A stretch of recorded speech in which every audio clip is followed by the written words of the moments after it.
Welcome back. I was just flipping through here this book I've written called Prophetess by me. It's a kind of an interesting book, and I would like to see if you think it's interesting. You can get it on Amazon or through me. But that wasn't what I wanted to talk to you about. I mean, they keep telling me I should make commercials about my books. Just, you know, I figure if you like me, you'll get them. All right, so I wanted to talk to you today about King Solomon. We've done the kings of Israel, and we've done David 1 and David 2. Now I want to talk to you about David's son, Solomon. And Solomon, we all know, is the wisest man ever, right? But was he? You see, I really realize I may become a victim of excoriation or something like that by telling you the story that I'm going to tell you, but I think we need to look at Solomon with different glasses on. So I'm putting the blue ones on today to see if that clarifies it a little bit. So if we look at well, the background of the story, you know, is David is old, he's dying, and all this stuff is going on. There's drama within the compound. So 1 Kings 1, verses 1 through 4 tells the story. Now David was old, advanced in age, and they covered him with clothes, but he could not keep warm. So his servants said to him, "Let them seek a young virgin for my lord the king, and let her tend the king and become his nurse, and let her lie in your bosom, that my lord the king may keep warm. Not let your blankets." So they searched for a beautiful girl throughout all the territory of Israel, and they found Abishag, the Shunammite, and brought her to the king. The girl was very beautiful, and she became the king's nurse and served him, but the king did not cohabitate with her. Now at this time, Adonijah, the son of Haggith, one of David's concubines with women, went around boasting that he was going to be the king. He thought he had it knocked.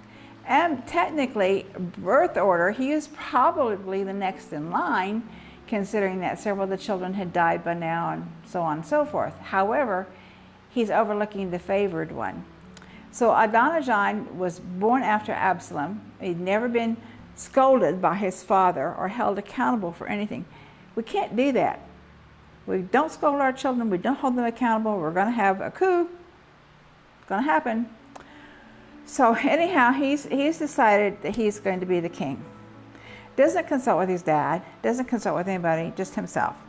So he went so far as to put together a parade for himself with royal chariots and horses and an escort of 50 outrunners, guys running along, pronouncing him king.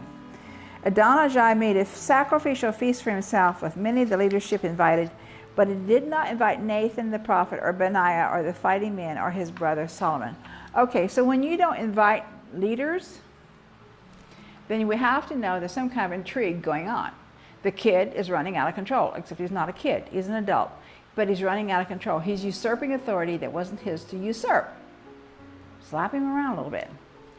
Then Nathan the prophet heard about it, and he went to Bathsheba, and he told her, and Bathsheba was upset. So she goes into David, who's lying in his deathbed, but he's not dead yet. She tells him what's going on, and she said, "You know, you promised me that my son, our son Solomon, would be king." And here's Adonijah announcing that he's the king. And so David, he's as ill as he is, he shifts into high gear. And he gets all the guys together of any authority, and he says, "Go down to Gilgal and anoint him as king, sound the trumpets, proclaim him as king, and do all the stuff that's appropriate for a kingship, and announce it through the kingdom." And so that's what they did. Now, what we see here then, Adonijah is still having his party. I mean, he's rocking. He's still having his party, and he and his friends that are all together for this event realize something's going on. I mean, they hear the noise in the streets. Somebody looks out the window and says, "Oops, if you're king, why is this going on?" And so all of a sudden, everybody abandons Adonijah, and he is in trouble. So he runs to the tabernacle, and he hangs onto the horns of the altar. And he decides that he's going to be in the altar until Solomon gives him permission to come out.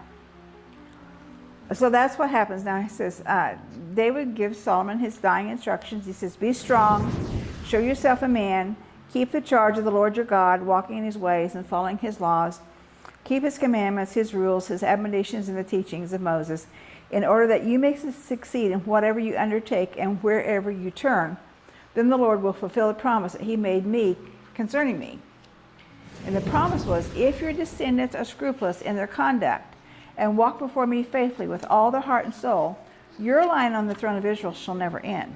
Then he gave him some vendetta statements. He said, Joab, son of Zeruiah, killed when I had promised safe passage. Shimei, son of Gera, the Benjamite, who insulted me outrageously on my way to Mahanaim when Absalom was overthrowing me. Take him out. Then David slept with his fathers and was buried in the city of David.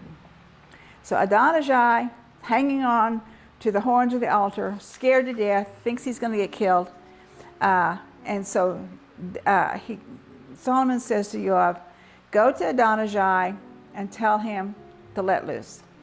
So Joab sided with Adonijah, though he'd not sided with Absalom. And Joab thought he was safe, but he wasn't. He wouldn't let go of the horns of the altar, but Benaiah killed him, and all the same, and buried him per Solomon's instructions. Then Solomon told Shimei to build himself a house in Jerusalem, never leave it for all the wrong he had done to King David, put himself on house arrest, and if he went out, he was a dead man. 3 years later, he left the house in pursuit of 2 of his slaves, and he was caught, and he died. Now, those are taking care of the vendettas that David assigned to his son. And so now let's look at the rest of the story. He says, before we get into Solomon's wives, let's look at some of the government he established. He had 12 prefects governing all Israel, who provided food for the king and his household. Each one had to provide food for 1 month in the year. Judah and Israel were as numerous as the sands of the sea, and they ate and drank and were content. Okay, of course, people providing you food. Solomon's rule extended over all the kingdoms from the Euphrates to the land of the Philistines and the boundary of Egypt. They brought Solomon tribute and were subject to him all his life. Solomon's daily provisions consisted of 30 cores of semolina, I'm not real sure what that is, 60 cores of ordinary flour. Now, I did the math on this. I'm pretty good at math most of the time.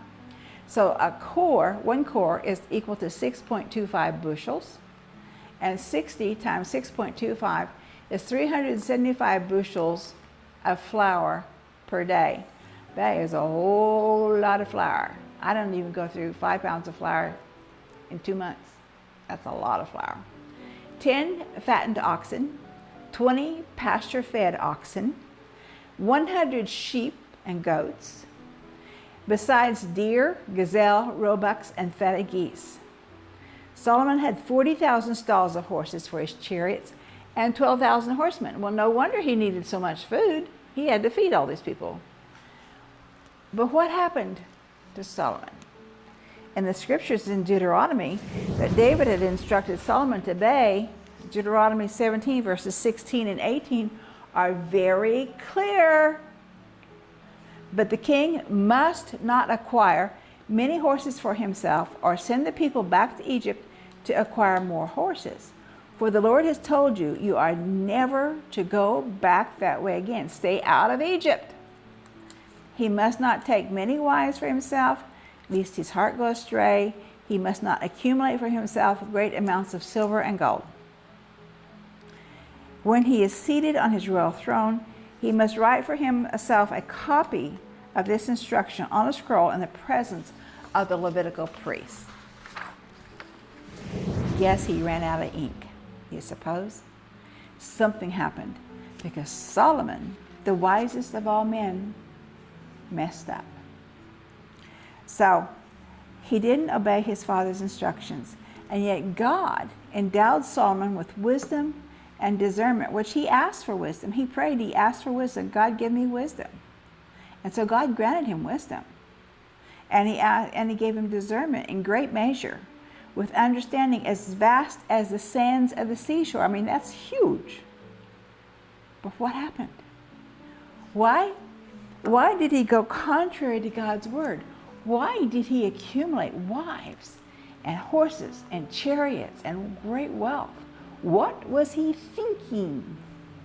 Well, his fame spread among all the surrounding nations, mostly because of the thing that happened early on in his kingship. And this was, when the two prostitutes came to him, and they had one child, and they brought this child to him as a baby, a newborn, and they were screaming. The kid was probably crying. And they said, each of the women said, "This is my baby, this is my baby." Well, as it turned out, they gave birth to a baby the same day. And during the night, one of them rolled over and slept on her child and killed it. It was an accident. She didn't intend it. And so there's one child left and two women who've just given birth. So they go to Solomon with his child, and each of them is claiming the child is her own, and they're arguing about it, and they're fighting about it, and they're not very nice. And so Solomon says, "Okay, let's just simplify this. Bring me a sword." So they bring him a sword, and he's going to hack this baby in half and give half to each of the women. And one of the women said, "No, don't do it. Don't hurt the baby. Give the baby to her." And Solomon said, "That's the mom. Give the baby to the one who wanted to keep the baby alive, because that's his real mother." No real mother of any brain power at all is going to intentionally kill her child. Or just, well, in this day things are getting pretty evil, but I still don't believe any mom is going to intentionally kill her child. So anyhow, that got out. That went throughout all the kingdom and the countries surrounding him and all this other stuff. And so it got out that he was a man of great wisdom. Well, that was a pretty wise decision he made. He also composed 3,000 proverbs. He wrote songs, 1,005 songs. We'd be getting gold records today. He talked about trees, from anything from the cedar in Lebanon to the hyssop that grows out of the wall. I mean, he was knowledgeable. He talked about beasts and birds and creeping things and fishes. I mean, he had a wide array of knowledge, and he didn't have computers to look it up, and he didn't have National Geographic to tell him about it. So he really was a wise man. He was an educated man. There was a lot of wisdom to him. However, he had a problem. He liked the ladies, like his daddy. So he formed a treaty with his father's friend Hiram of Lebanon, who provided all the cedar and cypress logs to build the temple. And Solomon imposed forced labor on all of Israel. The levy came to 30,000 men. That's a lot of people. That's a town. Today's small town of 15, 20, 30,000 people. And he sent them to Lebanon in shifts of 10,000 each. They would go for a month and they worked like crazy, and then they'd come home for 2 months, and then they would go back for a month, rotating the shifts. And Solomon had about 70,000 porters and 80,000 quarries in the hills, apart from Solomon's 3,300 officials who were in charge of the work and supervised the gangs doing the work. Oh my gosh, I'm tired. Really? That was a lot of people. A lot of manpower involved in this. The king ordered huge blocks of choice stones to be quarried so that the foundation of the house might be laid with hewn stones. Now I tell you, I've been there. I've been to Israel. I've looked at the walls inside the tunnels underneath. You can go in. There's the western wall where Jews go to pray, and then you go in through this tunnel. You have to have prearranged to do it. But they've done a tunnel now, the full length of that retaining wall. And there are stones there that are the size of the trailer on a semi-truck. Nobody knows. Nobody understands how they did that. I'm not sure even 30,000 men could have picked those stones up and moved them. I don't know. They sure didn't have Caterpillar or anybody else around to help at the time, but they managed to do it. So they built the temple, and they did a beautiful job of it. When the house was built, only finished stones cut at the quarry were used, so no hammer or any iron tools were used in the house while it was being built. I mean, there was a reverence to it, a reverence to the building of the house and of the Lord, and it was good. It was really, really good. There was nothing wrong with how they did it. Maybe pressing people into servitude was wrong, but that's what they did in those days, and as much as we don't like that today, we weren't living then. And let me tell you, people are still being sold into slavery today, and that's another whole story, so I won't go there. Anyhow, he built the temple. He did it beautifully, and he did it right. And his prayer of dedication for the house of the Lord in 1 Kings 8 is absolutely beautiful and right on task. And we won't take time to read it, but I will tell you, I've walked that out with my husband when we were in Israel. My husband was ill. And 1 Kings 7, or 1 Kings 8, 41 through 43, I think it is, says, and Lord, for the stranger who comes here, for the traveling person who comes here and faces this place and prays, please hear their prayer and grant their request. And I have to tell you, I walked that out in a crucial time in our lives. And knowing that Solomon had prayed that prayer for me, for you, was such a huge blessing and such a special thing in my life. So I really appreciate him for that. I really do. However, there were some things that he did that I don't think were real cool. He married for the sake of politics. Yeah, politics. So in Egypt, he married Pharaoh's daughter and brought her to the city of David to live until he finished building his palace and the house of the Lord and the walls around Jerusalem. King Solomon loved many foreign women in addition to Pharaoh's wife, or Pharaoh's daughter. He loved a Moabite, an Ammonite, an Edomite, a Phoenician, and a Hittite. All women from the nations to which the Lord said to the Israelites, none of you shall join them, and none of them, and they shall not join you, lest they turn your heart away to follow their gods. How clear can you be about that? Don't do it, God said. They will pull you away to follow their gods.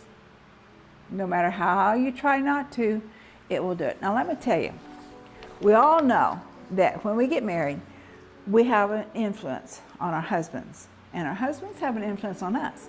And if it's done right, the influence is good and it makes us strong and a really viable couple.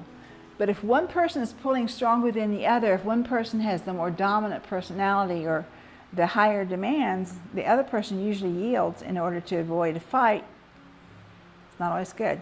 So Solomon had 700 wives and 300 concubines.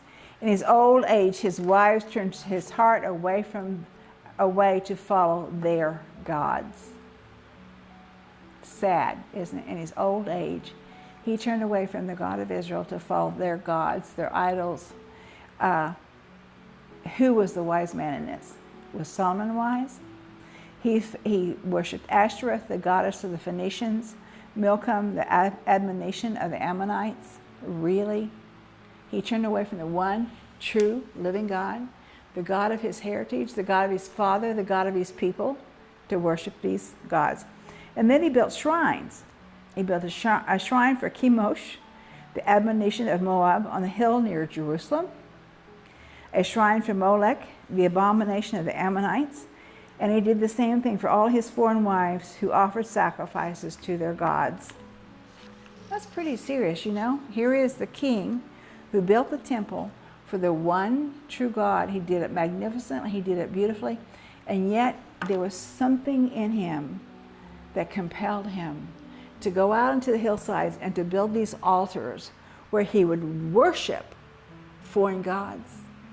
Not the God of Israel, but foreign gods, where he would raise incense up to the foreign gods. It wasn't good. It just was not. 1 Kings 11, verses 11 through 13, we see where God was angry with Solomon because his heart turned away from the Lord, the God of Israel, who had appeared to him twice and had commanded him about this matter, not to follow other gods. He did not obey what the Lord had commanded. He appeared to Solomon.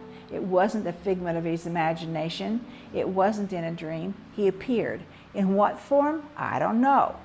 But he appeared before Solomon.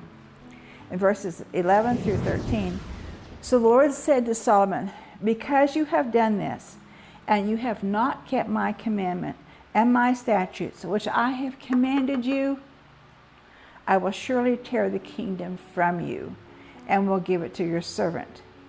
Nevertheless, I will do it. I will not do it in your days for the sake of your father David, but I will tear it out of the hand of your son. However, I will not tear away all the kingdom, but I will give one tribe to your son for the sake of my servant David and for the sake of Jerusalem, which I have chosen.